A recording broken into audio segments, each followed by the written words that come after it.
Hello and welcome to Share the Stories podcast. This is episode 5, and today I'm super excited. We have a little bit different of an episode for you, and because we actually have a couple, Chris and Ashley Reed. Say hey guys. Hey guys.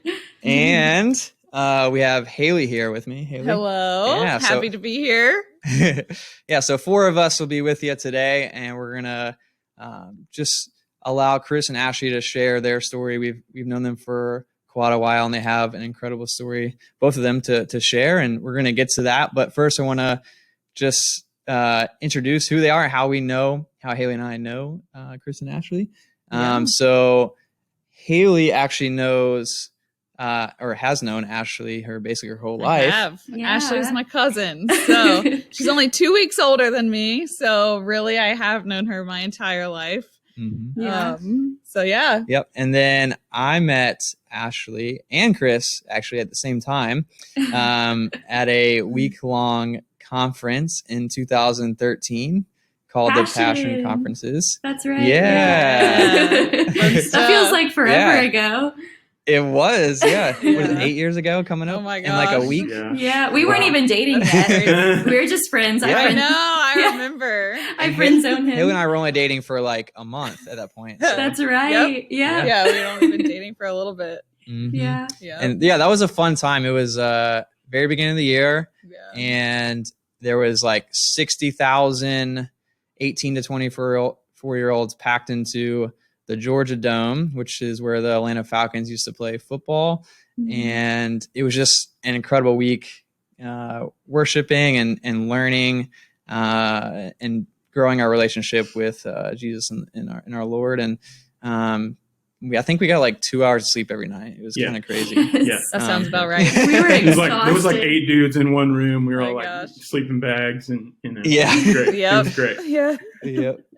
And then we had like an hour and a half ride on the subway from like our hotel to Yes. Yeah. Do y'all remember when there were so many people in the MARTA station that we had to run up the escalator and everybody at the bottom of the MARTA escalator was like, go. I tell people that story all the time.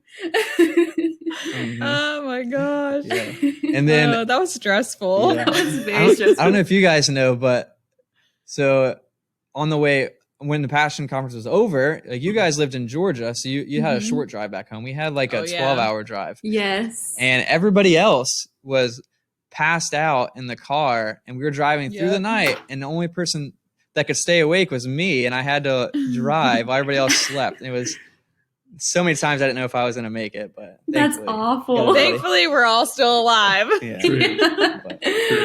Anyways, a wild week, lots of fun times with you guys. Definitely a memorable week. But Ashley and Haley, so you guys have known each other basically your whole life. So you have to have at least one, funny story about your relationship or about the other person. Yeah. So, well, I'll just do one like when we were super little. So Ashley actually has a twin brother. So fun fact for the day. Yes. And pretty much all growing up, I think even like into high school, we would always tell people that we were triplets because I'm the only blonde one of my family. And I kind of look like Ashley and Alston. Yeah. My own family. And we're only 2 weeks apart too. And we're only 2 weeks apart. So, I mean, technically we're kind of like triplets. So basically. Yeah. Yeah, basically. Yeah, going along with that, great. we also used to always prank our brothers all the time. So we would put like glitter in their shampoo. And so they actually used to, I remember one time Matthew and Alston dumped water on our faces in the middle of the night. And I thought I was about to drown, like in the middle of my sleep. I was like, because they didn't just pour a little bit on there. They like dumped a gallon of water on our faces. And I was like, it was like Chinese torture, like status. They waterboarded us.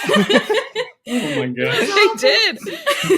I did not know this. Yeah. And one time going along with that, we found out much later I don't know if you know. I think you know, Ashley. But one time they dipped our toothbrushes in the toilet, apparently.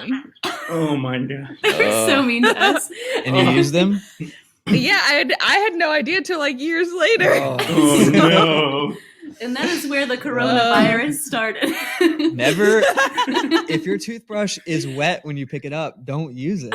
That's just That's rule number life one. advice. Well, there. we have blonde hair. What can we say? Oh, man. Oh my gosh. Oh, Good that was times. So many good Yeah, times. Good times. great. All right, so we are gonna jump in because I want you guys to to share your story. Like I said, you guys have an amazing story and testimony, and I can't wait for everybody to hear it. So we're gonna have ladies start us off. So Ashley, if you want to pick us up where you like to start, Yeah. that'd be awesome. Yeah. So I'll start a little bit like where I was born in Ohio. We moved around a lot because my dad is a pilot, and a lot of the time we didn't know like where his base would be. So we were born in Ohio. I don't remember this. And then we moved to Pennsylvania. I don't remember living there either. And then we moved to Virginia until we were about 8 years old, and then moved to Georgia. So we moved around quite a lot. And once So we Ohio, Pennsylvania, Virginia, and Georgia. and then Georgia. Yeah. Yeah. Well, so you don't remember Ohio and Pennsylvania too much? No, I don't No? remember So them at all. what was if you had to pick one of your favorites of those four, do you have one? Ooh. So I think I have the best childhood memories in Virginia. Because we lived next door to Kyler and Stephanie. Shout out to them if they watch. Yeah. Yes. Nice. And they were just so much fun to grow up next to. We would always say, like, whose house are we gonna, sleep over? Or, we would have dinner together with each other's families all the time. And we had so many good, like, childhood memories together. But that was probably, like, where most of my favorite childhood memories are from. But I would also say, like, living in Georgia was a lot of fun too, because that's where, like, I grew up, you know what I mean? Like, where I had like the most time. But it was really nice, like, being in Virginia to spend time with family and, like, just being close to everyone. I miss being close to everyone. Those were the days. But Yes. yeah. But I guess in Georgia, I kind of wanted to share a little bit of, like, my story and, like, salvation and, like, how I got to know Jesus and all of that. So, like we talked about, me and my brother are twins. We did everything together. And he is very, very smart. He works with Aflac now on the robotics team. Like, he's always, like, understood things, like, really, really fast. For me, it takes a little bit longer. But he understood having a relationship with Jesus and wanted to get baptized. And with us being twins, I was like, I want to get baptized too, but I really didn't understand, like, what that meant. And so we actually got baptized together when really I was just confused, and I was like, I don't even know what this means. Like, I know that Jesus loves me, and that's really it. And that caused a lot of confusion for me.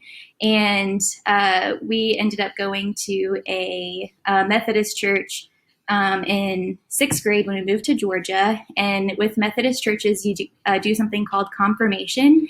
And if you've never heard of confirmation before, it's basically where you go on a trip and all the kids come back saved, basically, except for me, because I didn't understand where I stood with Jesus. I was like, I already got baptized. Am I already saved? I don't know. So that caused even more confusion for me on, like, my relationship with God. And so in 7th grade, I was in middle school at this point, and we went on, I don't know if you've ever heard of these. It's basically like a revelation trail. A lot of people don't like them because it scares people into salvation. I don't know what that is. What is it? What's a revelation trail? It's basically a lot of actors from a church that act out what revelation would look like a basically prediction. And you walk through it, and it's basically, I mean, it's pretty scary, Revelation, you know, all of that. And there's a part at the end of the trail when you're like walking through it, and you're in the throne room with Jesus, and well, with God. And this is the part where like is a big part of my story. There was an actress that actually looked a lot like me. She had blonde hair. She was wearing a pink jacket. I was wearing a pink jacket. It was so crazy. But she looked up at Jesus, and he said, "Depart from me, I never knew you." And she said, "But I read my Bible and I went to church."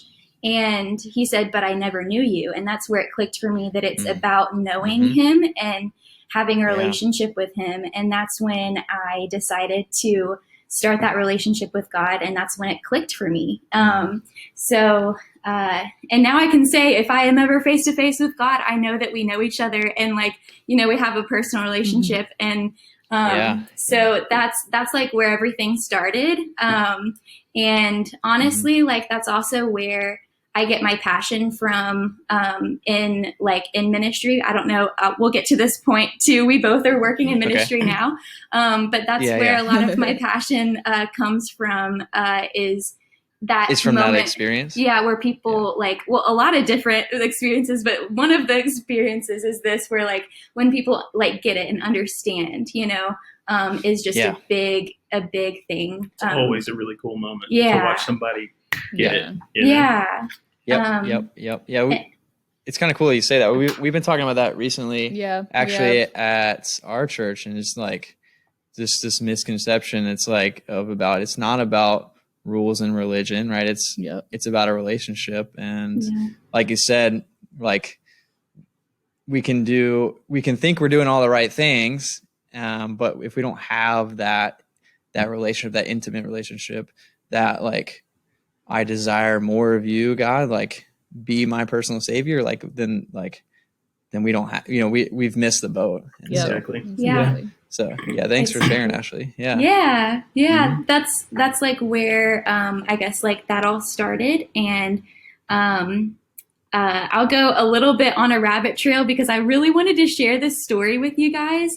So I've actually been in the news twice. I know. So cool. Which is so I know crazy. about one of these. I don't know about the other one. Oh, really? Okay. So the first time, it was actually a year after the story I just shared, in the timeline of my life. And I was on a cruise with it was during spring break.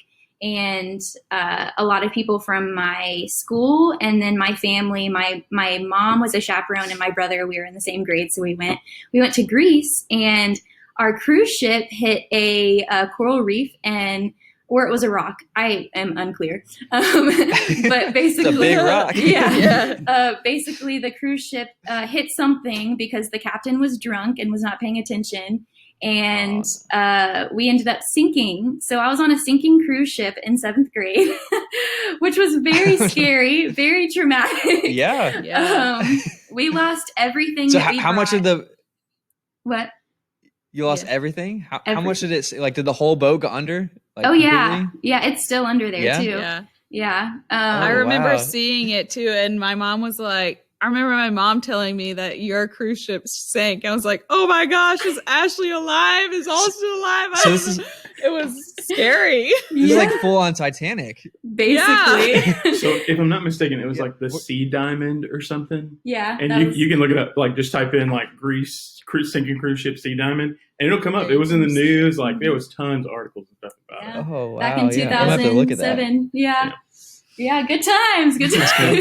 So were you like on a lifeboat, or were you out there just like swimming away? What was going on? How did you like escape that? Okay. I'm interested. So the ship was actually tilted, and half of the lifeboats were not available.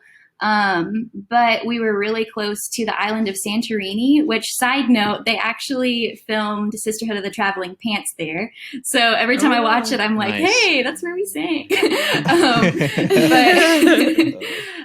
So we're really close there, and all the islanders saw what was going on, and they took their own personal boats, and we got on an islander's boat, and I'm so thankful for all of them coming out and rescuing us. But we were on the ship for about 2 hours before we actually could get off, and we knew it was like sinking. And it's definitely not as like fast as the Titanic. Like if you watch the Titanic, like they're gone in like, 15 minutes. But for us, like the ship didn't go all the way under until the next morning. So we had time to get off the ship. But it was definitely scary, like, because it was tilted. All of the plates and glasses were like, falling to the ground and breaking, and everyone was like running around in chaos. I got like pushed over by a grown man, like, and he took my life jacket away from me. It was crazy. Oh, wow. But, that is crazy. Yeah. Did everybody make it like alive? Or 2 people did die. 2 people did. Yeah, and there were some injuries, but it definitely could have been a lot worse. So, so that's a crazy story. Yeah, we're happy you made it. Yeah. And so this is you said the first time that you were on the news. So there's a second time. Yeah, there is. So we'll foreshadow. We'll save that. Yeah. Okay. All right. And so this cruise ship sinks. You make it. What's happened next? What's going on next? In like my personal story, or like in my personal story. So that's kind of the next part of my timeline, I guess, is 8th grade, right before I get to high school. And my mom actually notices that I've been like really struggling in school, and I've been really distracted and all of that. So we went through some testing, and I actually was diagnosed with ADHD and attentive in 8th grade. And that was really hard for me because obviously I'm blonde. So people already make fun of me for like, being like a dumb blonde. All of us blondes go through that. But that made it a lot more real for me, and where a lot of like my insecurities came from, and all of that. And school has always been very, very hard for me because I have to like study a lot harder and, take a lot of extra time to study and all of that. So that was really hard. But a lot of my high school time, I didn't know what I wanted to do when I graduated high school. And I realized that a lot of my teachers spent so much time with me. And I was like, I couldn't get through this experience without some of these teachers. So maybe that's what I want to do when I grow up is, I want to be a teacher. And it sounded good. It was inspirational, and I was like, that's what I'm going to do. So that's one of the reasons why I pursued an education major when I went to college, which I ended up changing later. And I'll tell you the story on that. Yeah. But that's kind of like the whole reason why I wanted to be a teacher. So. Yeah. So your struggle with ADHD ultimately led to you wanting you received so much help and kind of, love shown from your teachers that you wanted then to do that same thing for other people. And that's what kind of led you to pursuing teaching initially, right? Yes. Yeah. Yeah. I think that's awesome. Yeah. Cool. And Chris, I know you had a bunch of stuff going on at this time in your life. Obviously, you didn't know Ashley at this time, but you were born in Georgia, right? Is that right? Yeah. So born and raised Thomaston, Georgia. I lived here pretty much my whole life. I moved to Phoenix City, which was 10 minutes outside of Georgia. It's literally on the line, so it didn't really count. But but yeah. So we lived in the area since I was 4, I think is the last time we actually settled down and moved into Georgia. So, yeah. Gotcha. Cool. And so what's going on in your life? So you're living in Georgia. What's happening? So my childhood was a little different, a little kind of hectic. People often tell us we should write a movie, because nobody really believes our stories sometimes. Yeah, I mean, it'd be fun. Yeah. But so I kind of started out. My parents were not married when I was born. Got married shortly after, and then got divorced at 2. And when I turned 2.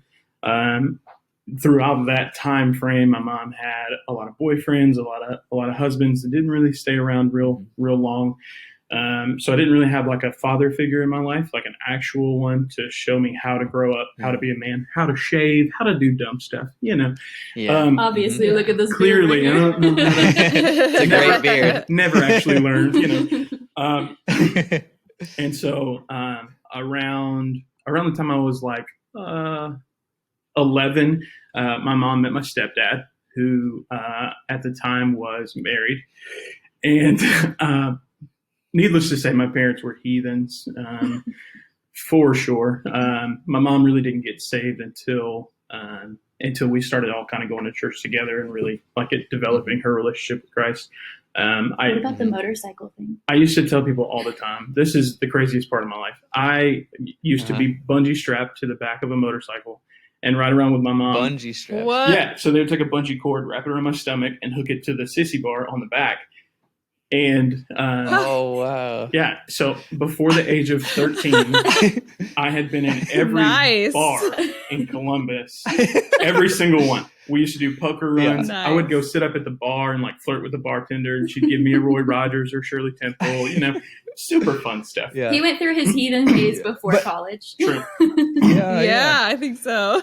So your bungee cord to the back of a motorcycle. Did you guys ever like get in a wreck or crash or anything? No, yeah, Or my no? mom. That's only good. had Wow. she had a wreck by herself. She laid her bike down and put her tailpipe on her calf, and had to have like a skin graft, Ooh. crazy stuff. Yeah. But I mean, that's honestly the only wreck my parents have ever been in. Yeah. So, needless to say, deal. Glad it you didn't made it. Yeah. dissuade me from getting a bike. I now own one, and Ashley loves it. No, Yeah. But you haven't bungee strapped anybody to the back of your motorcycle yet. Not yet. Not yet. We're still waiting on Not kids even for your that, dog so. Cheerio yet. I haven't ridden with him yet. I barely trust myself on it. So, Yeah. but so that kind of was like the time frame of growing up and leading into the like next portion of life where God was really trying to show my family what we needed and where we needed to be. My brother was I have a half brother who is 7 years older than me, and he was the only like sibling that lived with me at the time. And when my stepfather came into the picture, he was pretty concerned about some of like the issues my brother was having, and just really wanted to get some help. So he reached out to a friend that was a pastor at a local church in town, and he really wanted us to get involved. And almost instantly from day one, we got super involved. We went to church every Sunday. Yeah, you're good. So real quick, just to clarify, so your stepbrother reached out to a local pastor to invite you to church, or did your go ahead? So my stepdad, we were having a lot of issues with my half brother. Who, like, is the closest thing I have to blood. And my stepdad reached out to a pastor friend of his that was at one of the local churches. He wanted us to really get involved and find something to do other than go out and do stupid stuff every week. And so that process began, and from there, pretty much my whole family within a year's time frame, we rededicated our lives if we hadn't already. We got saved, we got baptized. Really cool opportunity. My dad actually showed up to my baptism. I remember coming up out of the water seeing him right there on the front row, and that's still a really cool moment for me. That my dad, he was just there for that. We're kind of estranged now.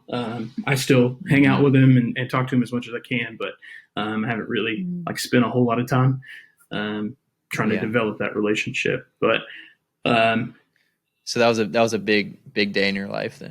Yeah, for sure. Yeah, it was a really big moment where I knew that this was a declaration that I wanted to make, and I wanted to tell everybody about it. And I'm really glad that my entire family was there for it. So yeah, that's awesome. That is awesome. That's great. So you were saved, you were baptized, you started becoming very involved in the church? What kind of things were you doing? So I spent every Sunday, every Wednesday, every day after school hanging out with my youth pastor, my kids pastor, that kind of stuff. I mean, every moment that I could be there, I was there. I got really involved with, at this point in my life, I was actually starting to learn how to play guitar. So I really wanted to be on like worship team, and I really wanted to just kind of be there and be around people that I knew loved me. Which, I mean, I don't know of anybody I can not call today and they'd still be like, oh yeah, let's go hang out, you know? And that was really cool for me, that I had family outside of my family. It's really important. Yeah. And that's a big part of just church community in general, right? Like we are family outside, like our entire church of the world, like we're all a family, right? So we have this entire connection, but then we also have our local church, and that's like, you know, your immediate family. You're like immediate family outside of your true, you know, blood family. And so, it's just awesome. Like you sharing that, and just, you know, we've seen that time and time again in our lives, how, you know, they looked out for us, we've looked out for them, and we just, you know, it's just an amazing thing to be connected and a part of. Absolutely. Sure. So yeah. And so what was happening next? So you said you started to play the guitar. You were did you join the worship band then? I did. I got pretty involved with that. So I played as much as I possibly could and practiced and learned and all that kind of stuff. And right around that age, right around 13, I went to a all boys. It was called Royal Rangers, and it was like a conference for the National Royal Rangers group, which was kind of like Boy Scouts almost, but like in a Christian sense, where, you know, they taught us how to start a fire and how to cook our own meals and make arrowheads and like cool stuff like that. And so at that conference, I actually received a prophecy or a calling on my life. Somebody came up to me. I never met him. I never saw him. And I kind of regret it because I was supposed to go meet him the next day, but extenuating circumstances happened. And but he leaned down to me while I was praying and worshiping, and he said, God told me to tell you that you're going to be a world-renowned pastor. And I was at 13. What? And at that point in my life, my stepdad, my biological father, my stepbrother were all going through seminary. And so I was like, all right, awesome. You know, this is what I want to do. As the years continued, I got into high school. I was still involved. I was still heavily around people that were influencing me well. But once I got into the doors of the school, it felt like it was just too overwhelming for me. Like I couldn't take on the world by myself. Because I didn't have a good group of Christian friends that I went to school with. I didn't have a group of people around me that were pouring into me truly like I do now. And for me, there was a brief moment in between my sophomore to like senior year where I really started to develop a sense of agnosticism, because I said, God, I don't understand where I'm supposed to go next. I don't understand why you have me here. I can't make an influence. I can't do these things because I just don't have that around me. And I'll come back to it maybe a little bit later, but one of the cool opportunities I got from that journey through high school of trying to genuinely pour myself out. I actually have a friend who reached out to me and told me that they wouldn't be in church or involved in any kind of Christian ministry unless I was who I was in high school, which was really cool to me because God still used me even though I was being, you know, just playing the game is what I call it. So, that's an awesome story. And I think, too, you had that, you know, spoken over you at the age of 13. And And I think you kind of hinted at it. And I think it's when somebody speaks something that big over you, like world renowned anything, that's like, it's like inspiring, and it's like, oh yes. And then at the same time, it's like very daunting. It's no. This is massive at only 13 years old. Yeah. It's overwhelming. And so Crazy. I can, for sure. Overwhelming for sure. And I can see how that kind of, you have this like, oh, I'm supposed to go do this huge thing, but like, I don't even know where to take this first step. And like, how do I even put myself into position? How can I do that for you, God? And it's just like, it can become very overwhelming, like Ashley was saying. And so I can see the kind of how that struggle would develop in high school. But I'm glad to hear that, that good did come out of it. And I'm sure more good has came out of it. But we'll get there for sure. And so that kind of brings you through high school. And so now we're going to enter into college years. And so Ashley, I'd like you to pick up, you mentioned that you wanted to be a teacher, and you entered in college with that desire. And so what kind of happened next? Yeah. So actually, right before I came to college, I went through, I meant to share this earlier and I completely forgot. My senior year of high school, I went through a discipleship program called The Few.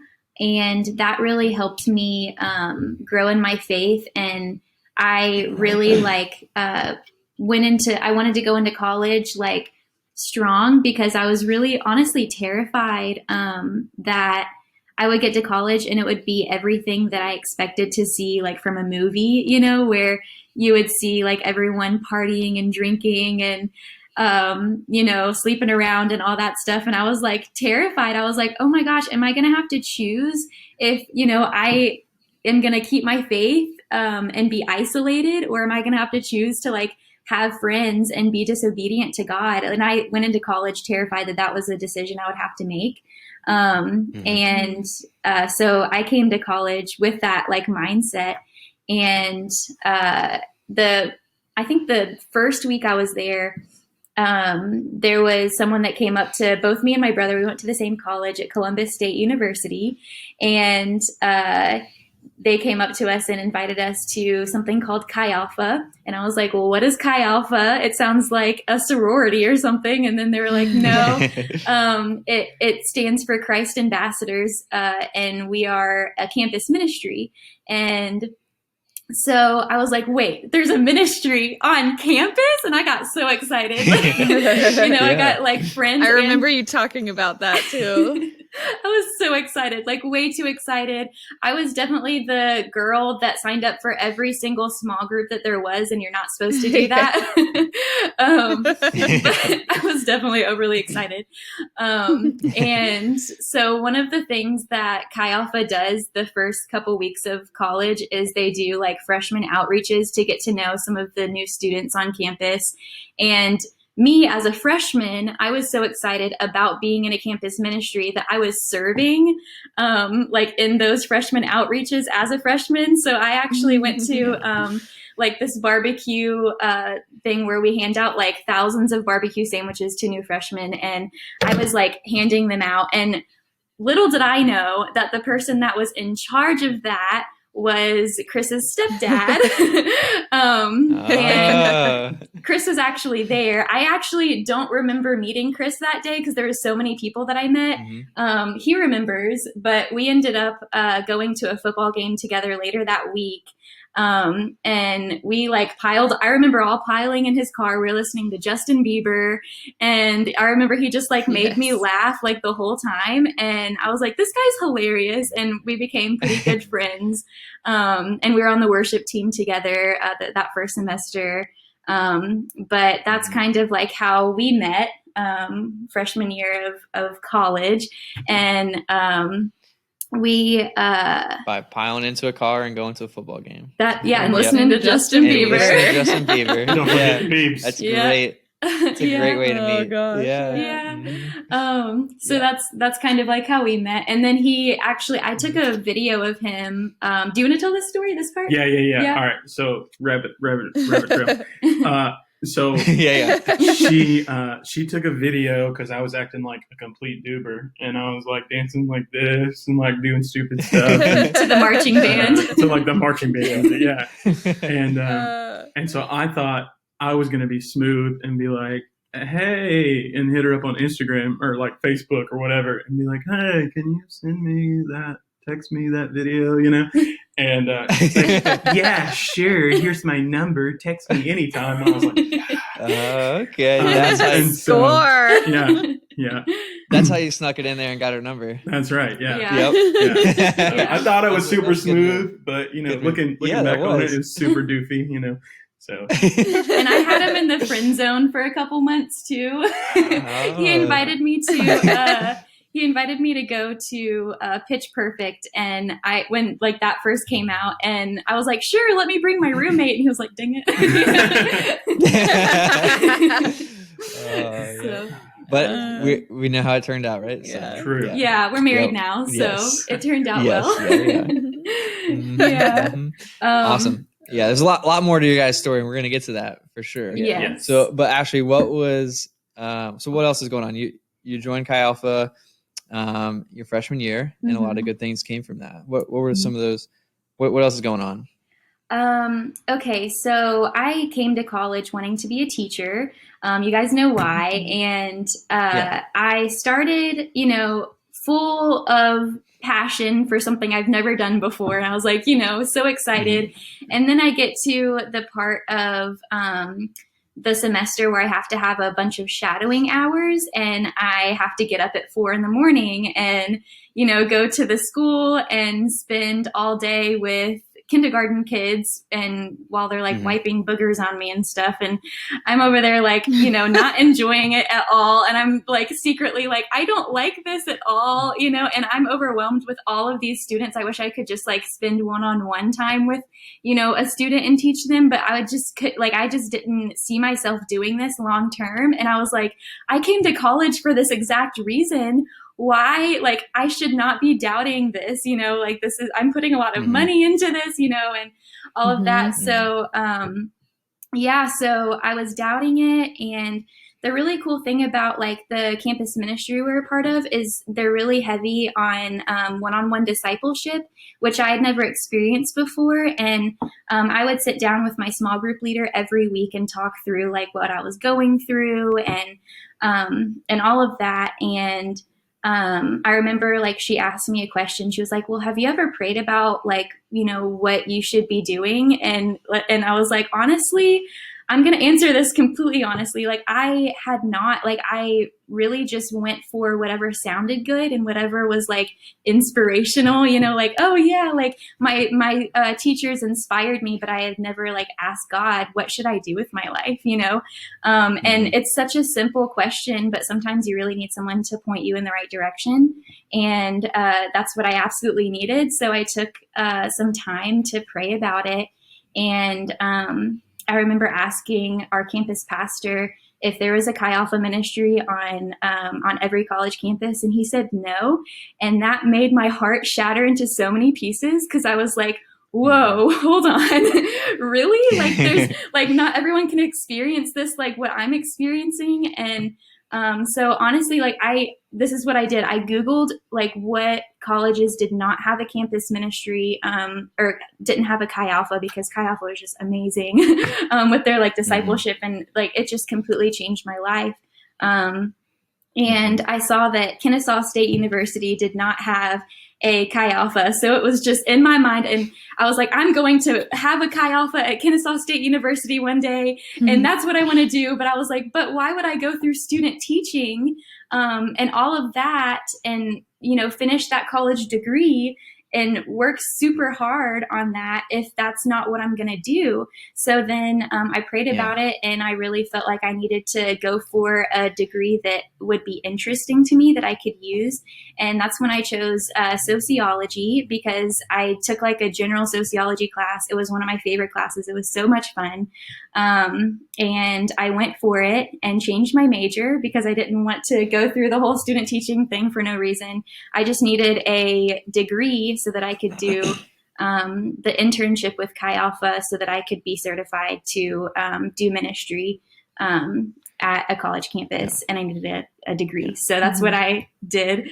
And that's why I changed my major. But lots of guidance from some great people and some answers from God through all that. So, yeah. For sure. Yeah. That's awesome. And I think that's, I think there's two things there that I like to kind of hit on again. Is like, you know, you had the question asked to you, well, you have this major decision in your life? Like, have you gone and prayed about it? And like, it's like sometimes how that, like, the thing that we should do first kind of just slips our mind, and we try to figure out how we can solve this problem on our own. And we forget to like how God can like directly answer our prayers as long as we just like go to him and ask him. And so I think like that testimony was huge, and he really does care and answer those type of prayers. And the second thing is, I think this is the second time now in your life where you've had other individuals. Like at first it was, ADHD in high school, and now it's Chi Alpha,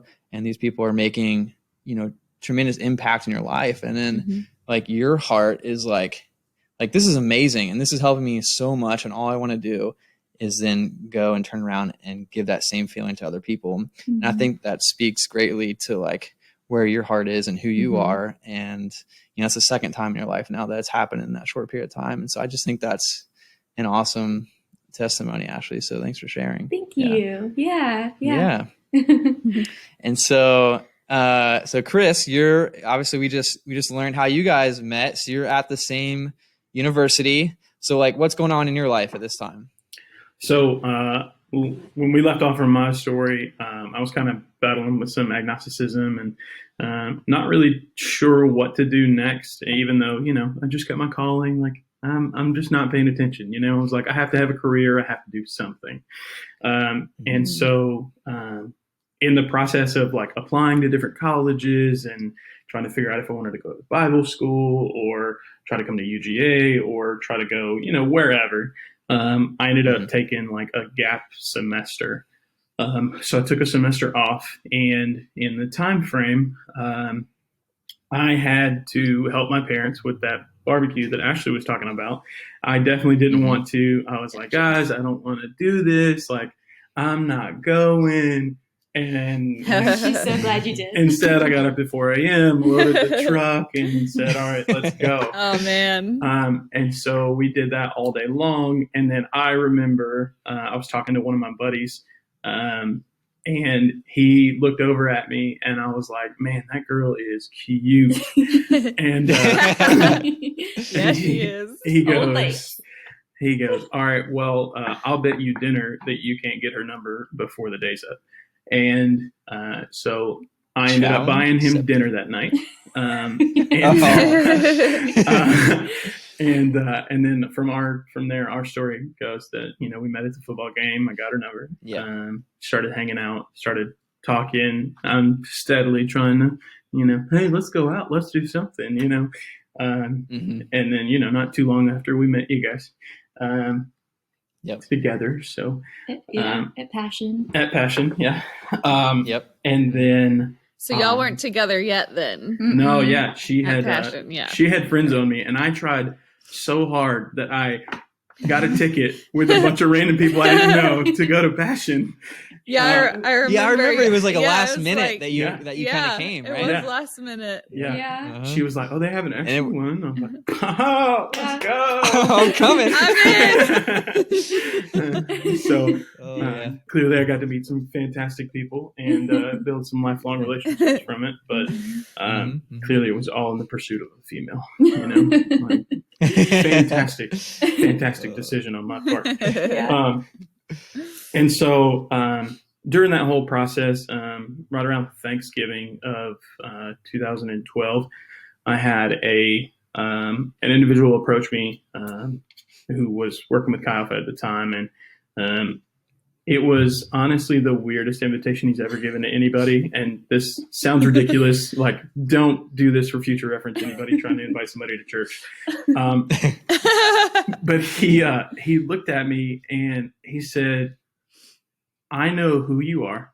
I know what your talents are. I know what you can do. I know where you came from. I don't care about any of that. he said, I care about your relationship with Christ. And when you decide that that's more important than everything else, then you come talk to me and we'll figure out what you need to do next. And this is their first interaction too. This is the first time I've ever talked to this guy. And just incredible. And at that point, that's really what I needed in my life. I needed somebody to slap me around a little bit. Sometimes we definitely need that. Just tell me straight, set me straight. So that's awesome. I think the longer we'll go down this list, you'll probably make this distinction, is I'm pretty hard-headed. And it takes a little bit for me to be Ashley's nodding. All right, God, that's exactly what I need to do. So at that point, I was like, all right, let's apply to college. Let's stay home, save some money, work, try to get a degree, and let's see what goes from there. I ended up changing my major 4 separate times in I think 2 semesters. I started out with. So were you did you go from choose 4 different ones, or did you kind of ping pong back and forth? Because I went from exercise science to physical education, to exercise science to physical education. Okay. So I technically changed, I guess, 3 times, but it was only 2. Did you change 4? So completely different subjects? Yeah. Yeah. So mine were extremely different. I started out undecided, and then I was like, if I don't pick a major, they'll stop giving me stop paying for classes stuff. And then so I went to communications, and then I was like, well, that's not for me. I forgot about that. And then I started I went to finance, which was definitely not me. I was so confused. And then I picked up something else random, and I honestly can't remember which one it is. Yeah. And then I finally landed on sociology. I ended up taking a general sociology class and thought, I love people watching. Please, I can get a degree in this. Let's go. So you guys both are in sociology at this time. Were you taking classes together? Once we changed our major, we were in a lot of classes together because we were pursuing the same. He had I was general sociology, and he was crime and deviant sociology. So it was slightly different, but. So my choice for crime and deviance, because I had it was a focus in sociology. And it was because at that point in my life, I thought, oh, well, if I could do crime and deviance, I could still do sociology. I could throw in some criminal justice stuff, and I could actually go into law enforcement. Because at that point, I thought, oh, I've always wanted to be a cop, since I was a little kid, that'd be a great idea. So let me continue down that path. And then from there, I actually picked up a job with the Columbus State University Police Department, working security for them. And he loved it. I did. I absolutely did. And that turned into 4 years, but we'll get there here in a minute. So you're on staff at the university working for the police department and security staff, right? Yeah. Sweet. And that matches and goes along with your major, and so things seem like they're starting to get the ball rolling, and things are starting to fit into place, and right? Yeah. Okay. Yeah. Sweet. And then so what happens next?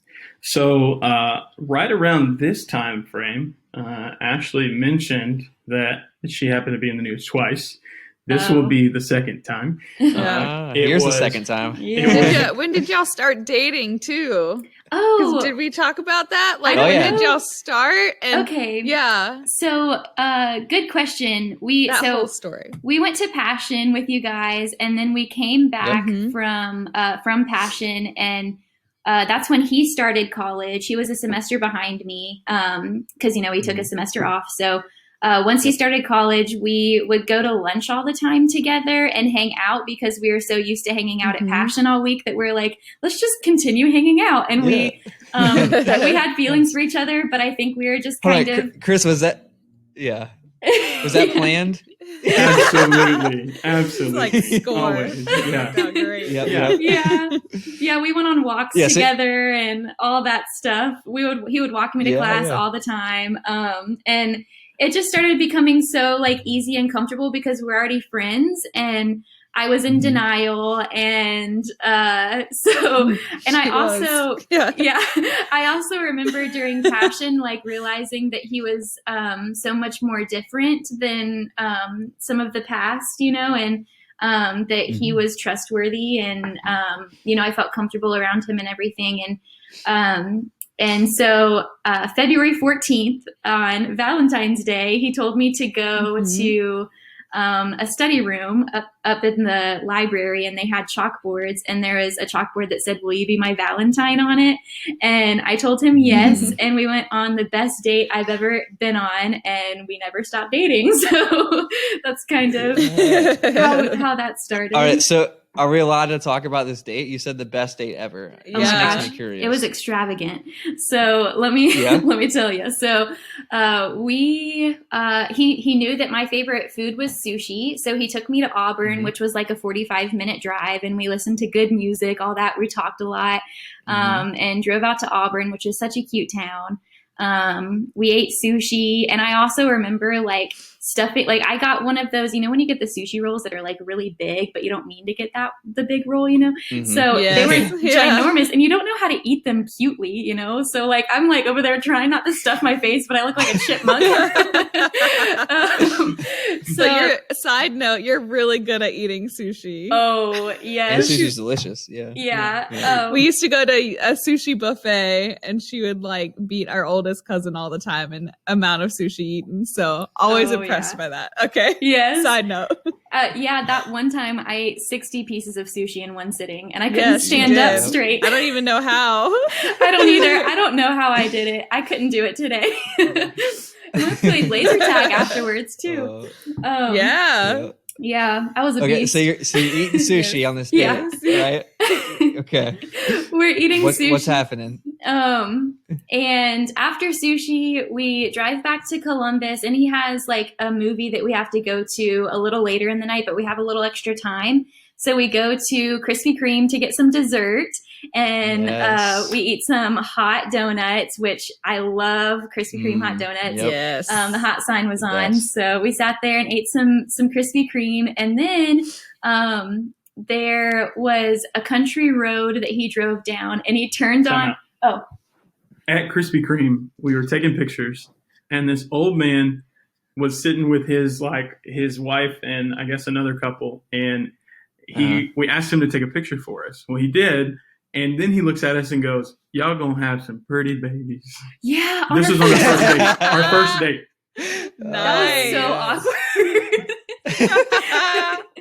My face turned so red. And so I gave that guy $20, and then we no, you there did you not. go. I'm just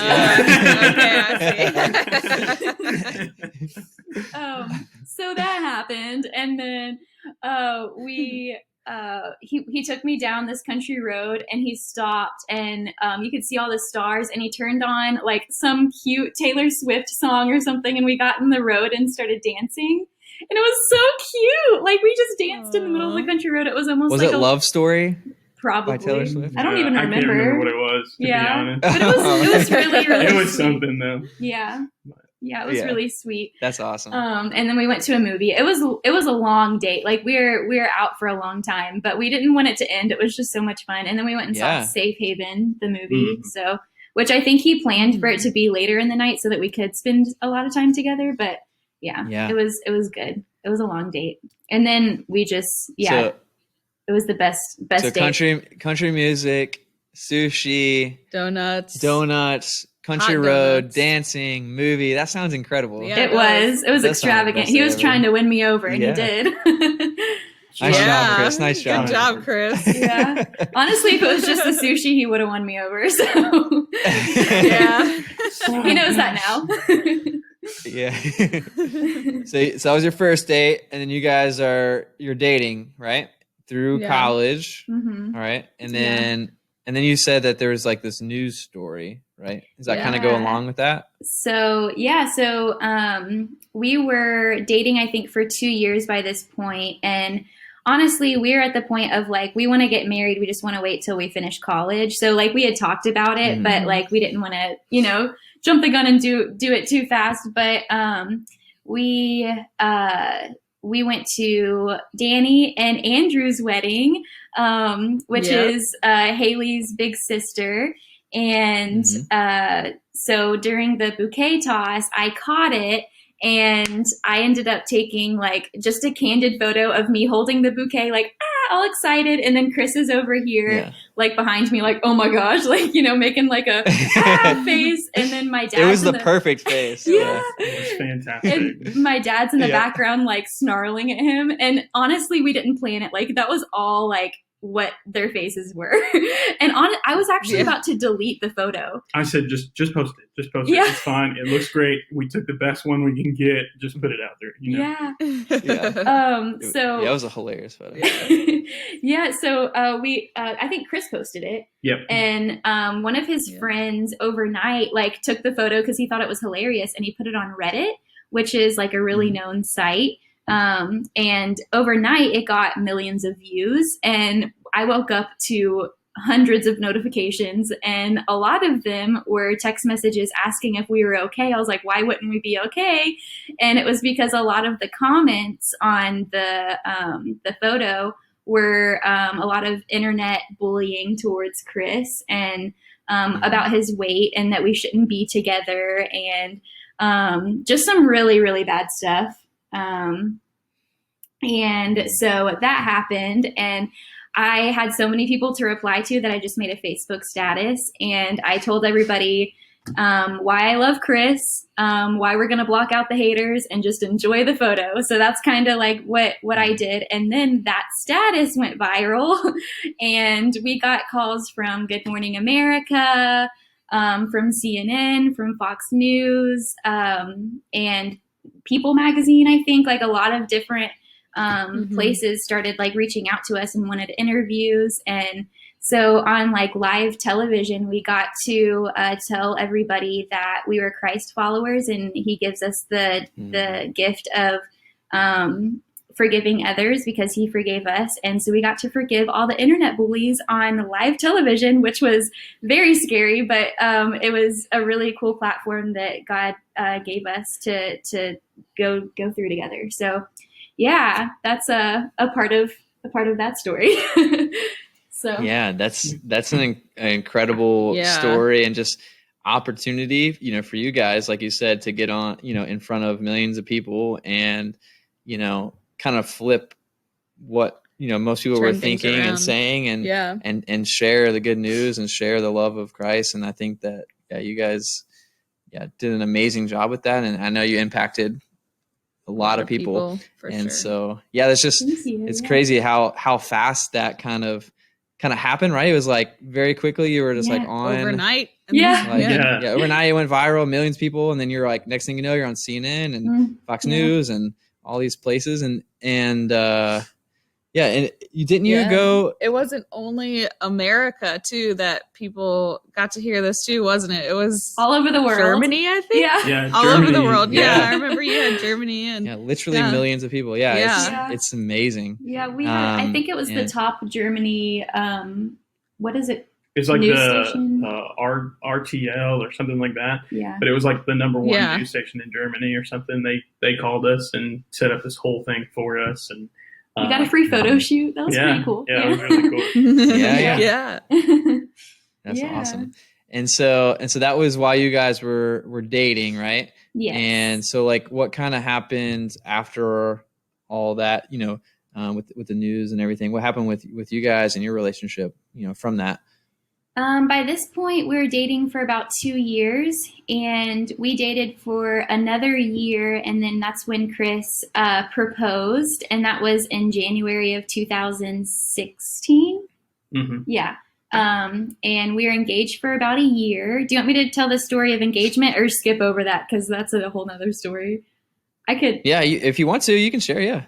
Okay. So that one's, it's kind of funny because Chris knows me so well. He actually had the ring in September of that year. And I was like, so when are you going to, propose? I was just like, I was ready. Yeah.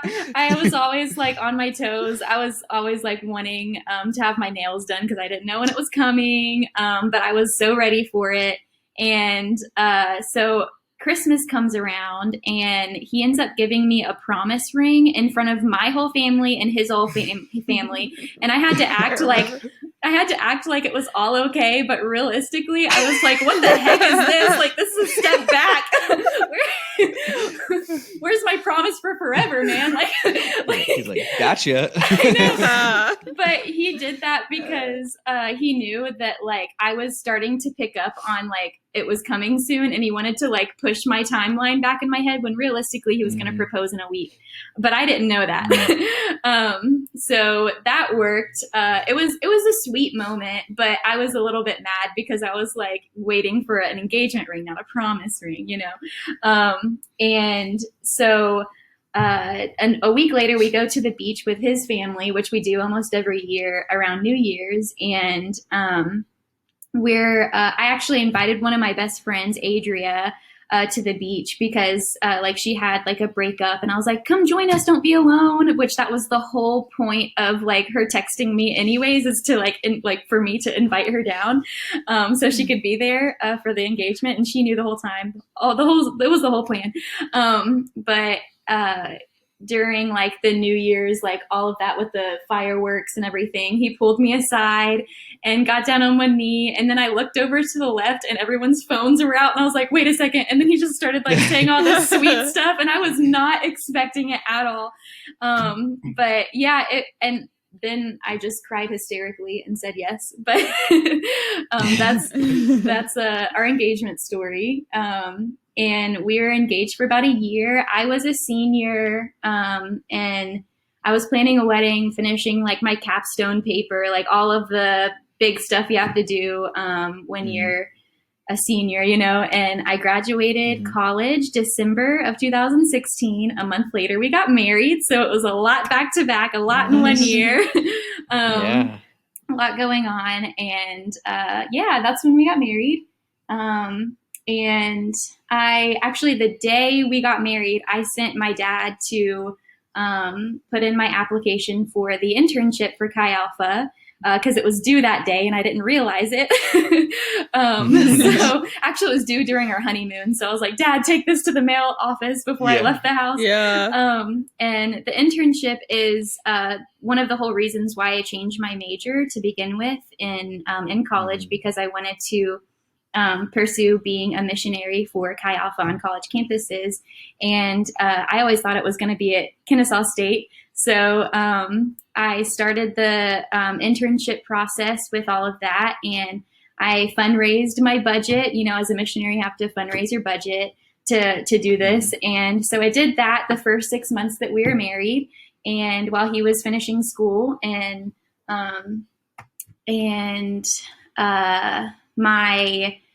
that was honestly one of the hardest years of my life. Let me tell you, like it was hard. The internship, the best way to describe it is like when you're it's basically like a load of grad school and doing full-time ministry at the same time. So it's a lot at once. I could have easily been working like 90 hours a week if I like I was supposed to like add everything up. But like if we're doing like a, you know, fall retreat or something, you know, it could easily be like a lot of hours.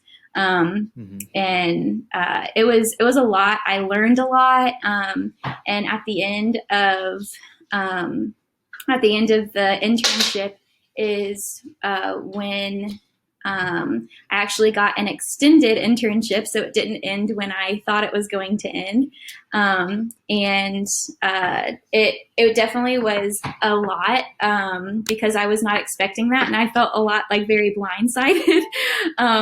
But I just had a lot more learning to do because there was something that I was not good at yet, which was conflict resolution, because I would just keep everything inside and I wouldn't share anything with anybody because I wanted to like keep the peace between people and, you know, all of that. And I learned a lot on how conflict can actually lead to peace, and it's actually a good thing to deal with. So I learned a lot about that. And in the middle of my internship, we do something called the solo retreat, where you go off with no technology. Like it's the best part of the internship, honestly, because it's so restful. But you're able to like go get an Airbnb and just spend time with God, go through this booklet. and like go through all the questions and pray through them. And this is the first time through the internship where you're able to pray about what your next steps are after the internship. And while I was there, God specifically told me that we're going to UGA, and it was very clear. And it's funny because when I first started the internship, Chris told me we're going to end up at UGA. And I told him, no. I was like, you just want to go there because your best friend is the director there, because BJ Thomas, he's Chris's best friend. He was the best man in our wedding, and he's the director, the campus pastor at UGA.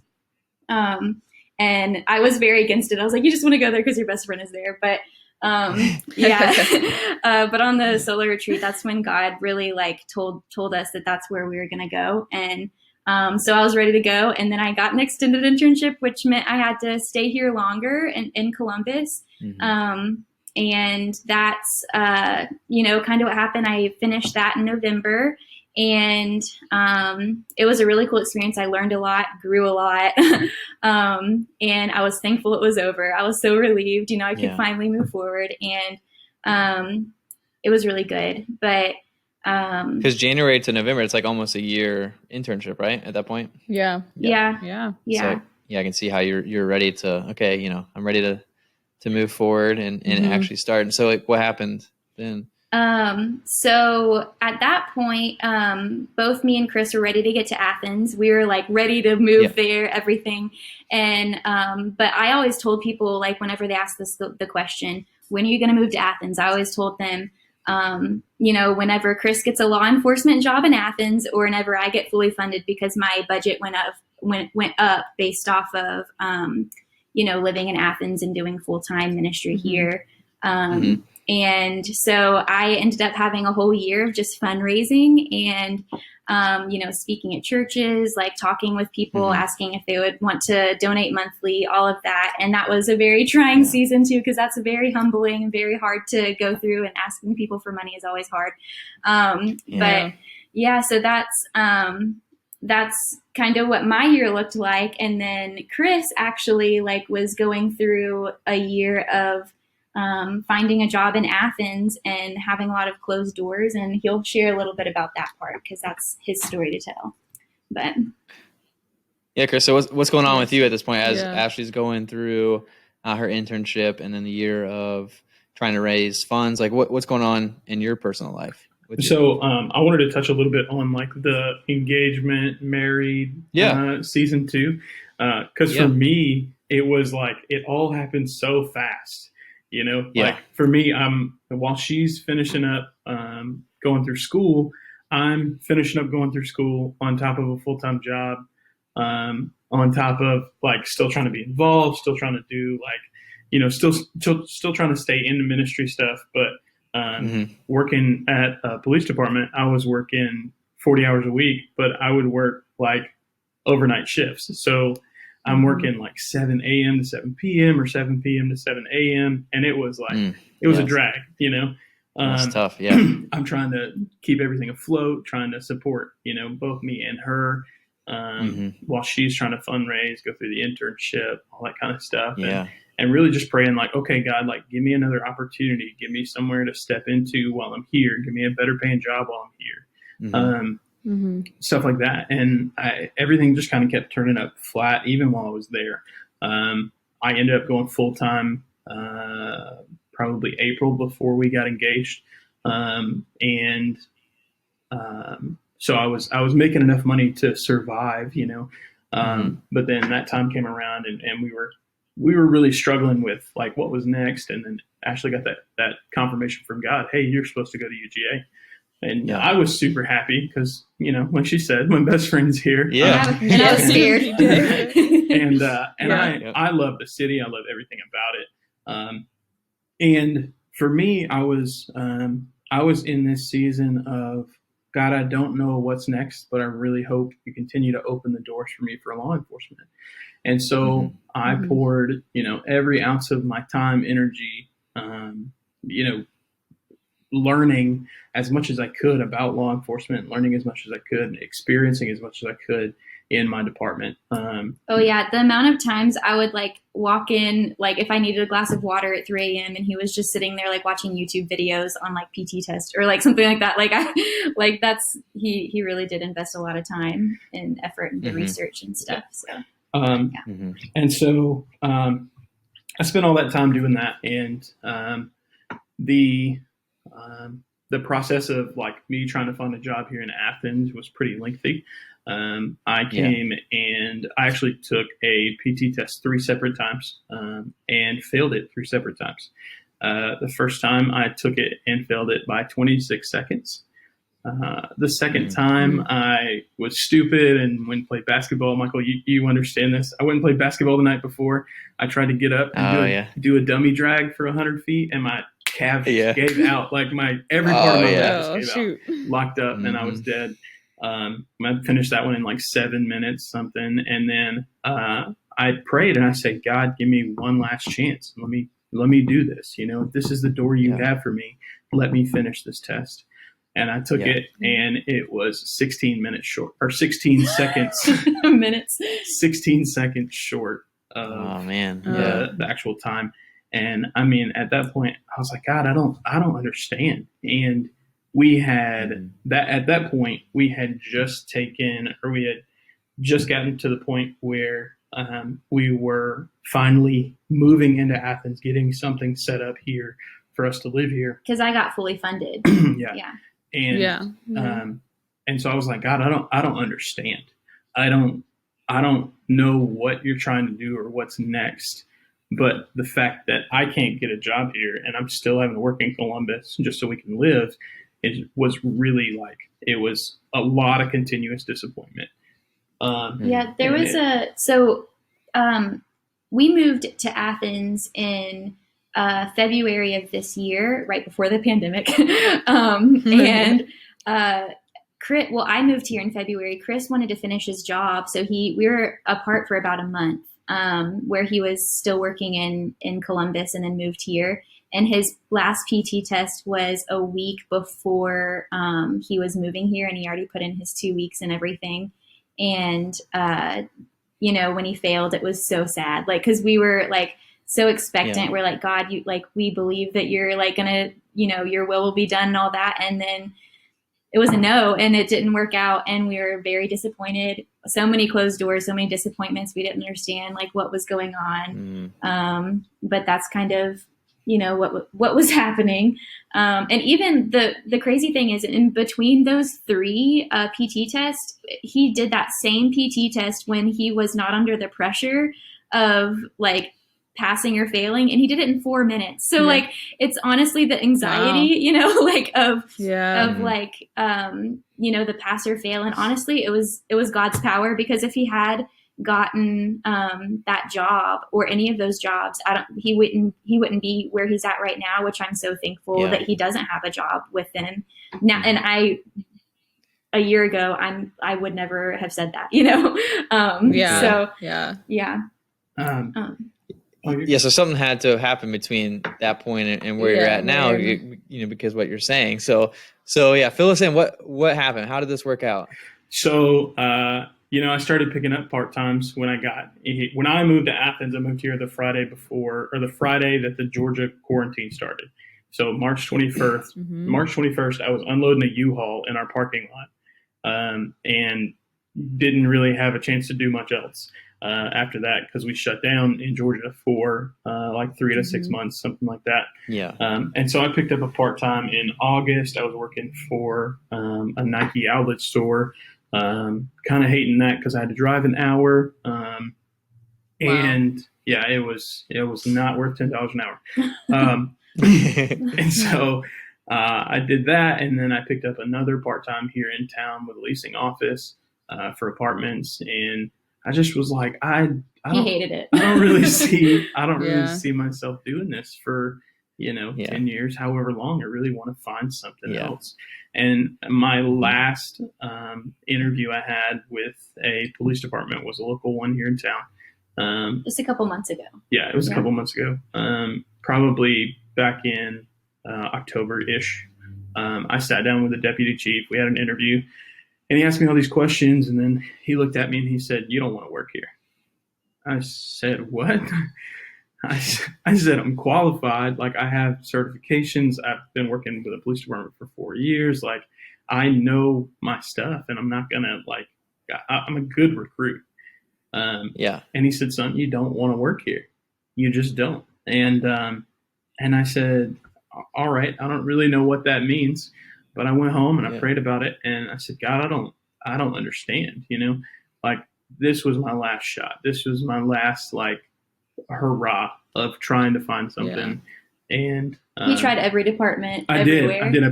I probably put in 50 applications for different police departments, and that was including, like, Atlanta. So, I mean, I was willing to drive an hour and a half to go to work to do what I wanted to do. And probably sometime in late October, early November, really cool. This is actually our first year on campus at UGA, where we've had student leaders. So students are teaching Bible studies, which is pretty awesome, pretty incredible, because these kids get to use their gifts and talents, and it's awesome to watch.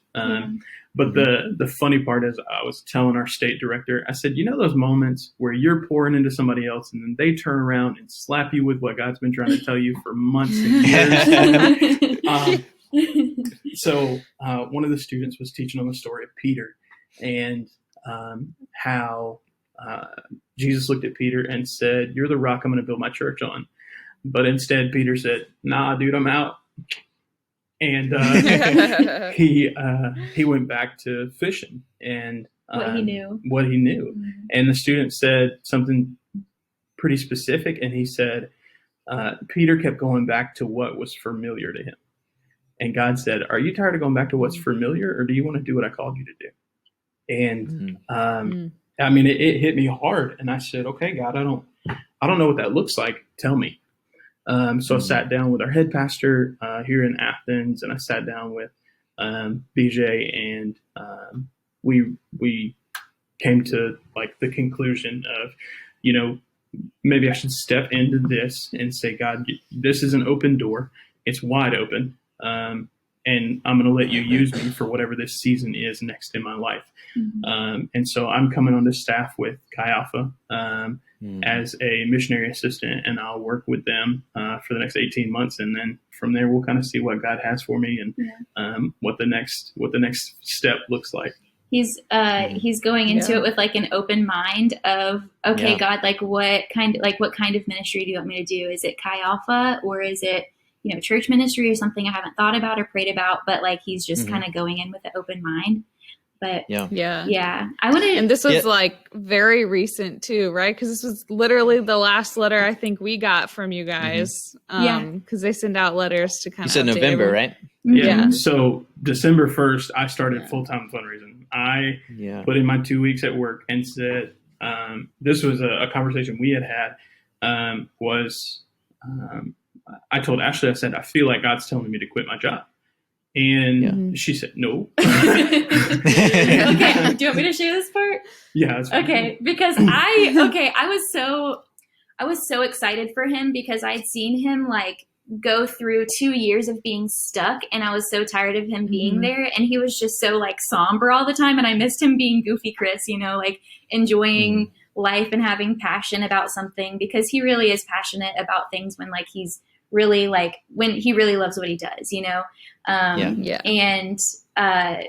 when he told me that this is what God spoke to him, I was ecstatic. I was so excited, like, I was so ready for this. But when in the Bible story, Peter jumps out of the boat and runs to Jesus, and Chris is like, "I got to jump out of the boat, like God told me to. And I think that means quitting my job." And I'm over here, like, and then that's when all the fear and insecurity and all that comes into play, because that's when I was like, wait a second, that means that we don't have, like, a consistent paycheck anymore.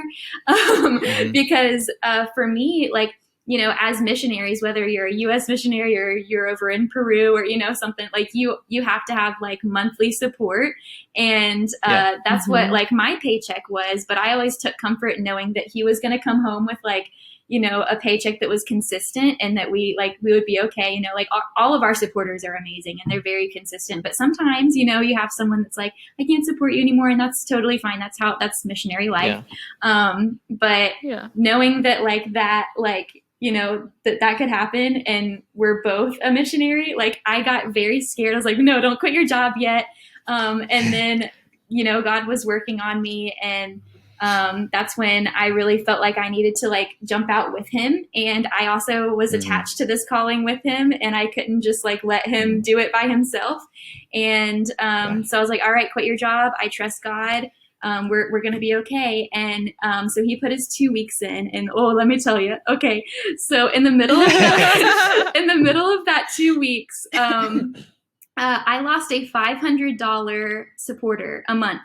And that's when I was I had it off. I remember asking God, what the heck is going on?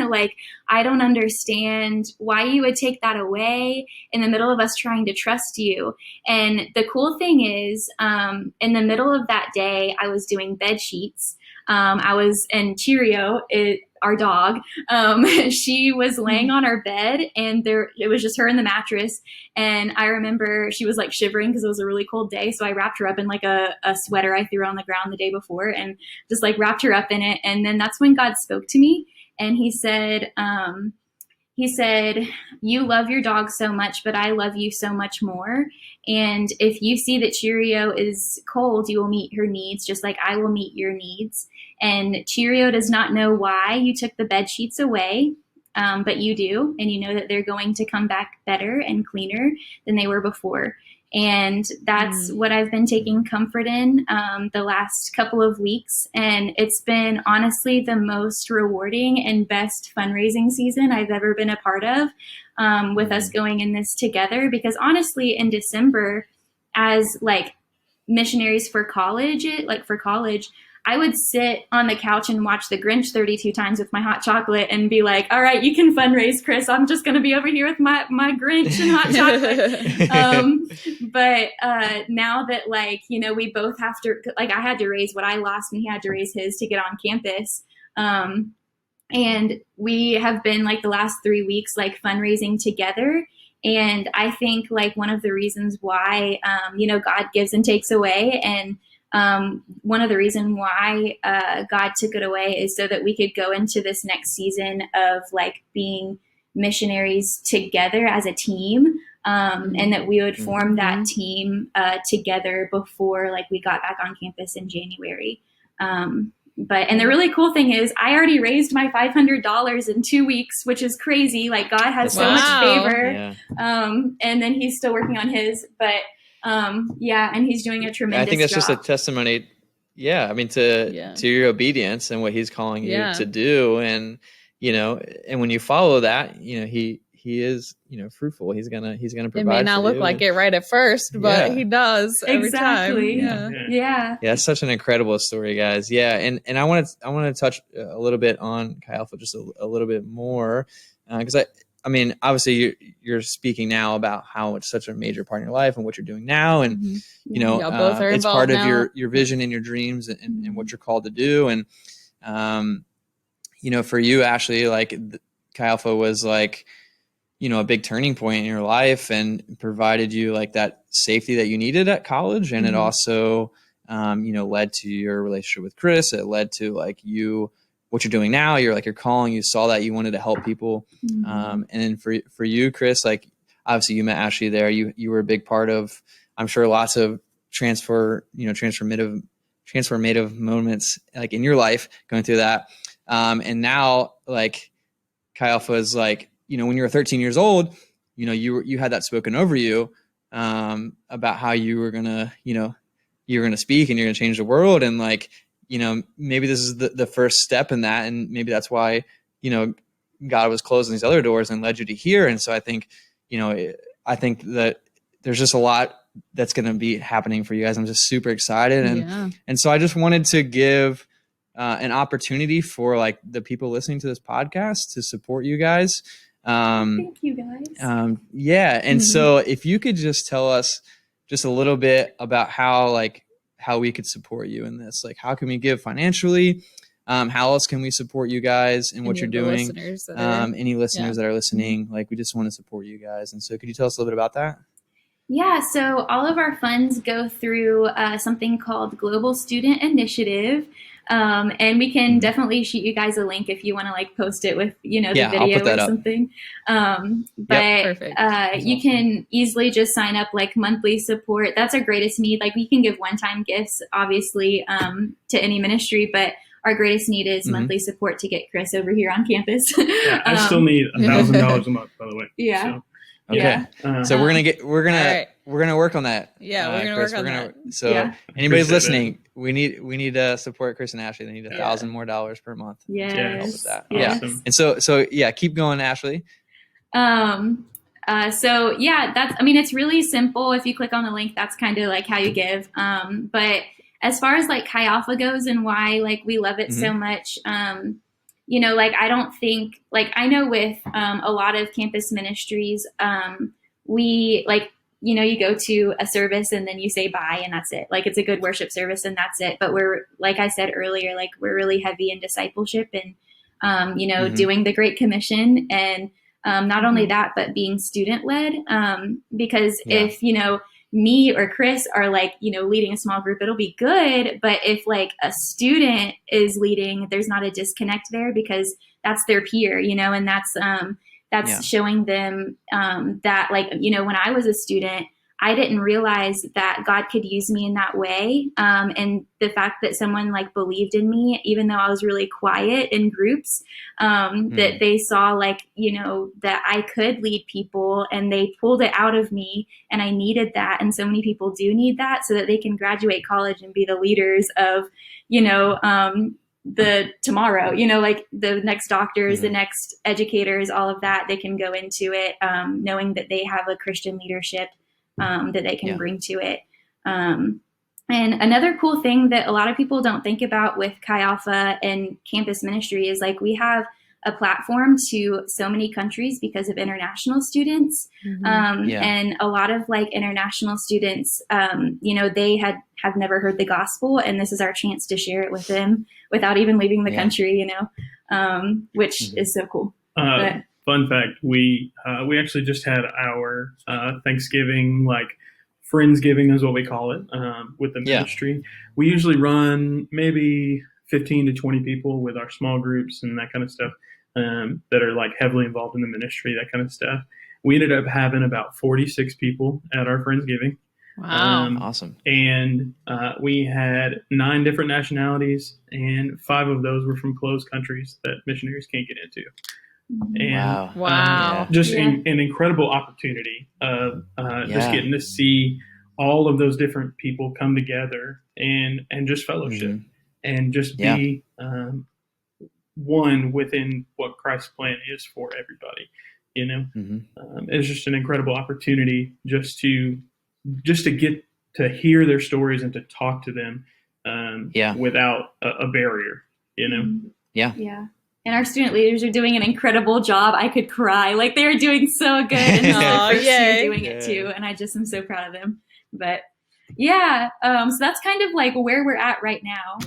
Yeah. So Chris and Ashley, we appreciate you guys, sharing your story and about Chi Alpha. And we're so excited about, God's plan for you and what the future holds for you. And like I said, I'm going to put the link in on the YouTube video. I'm also going to put it in an Instagram post and I'm going to put it on our link tree so that anybody who clicks link tree will be able to have a direct link to there as well. And so anybody, if you're listening, it'll be in those 3 places. So please click on that. Let's support Chris and Ashley through this next season. And thanks again, guys, so much for sharing. And before we close, I just want Haley's going to pray over you guys really quick. And so, Yay! All right.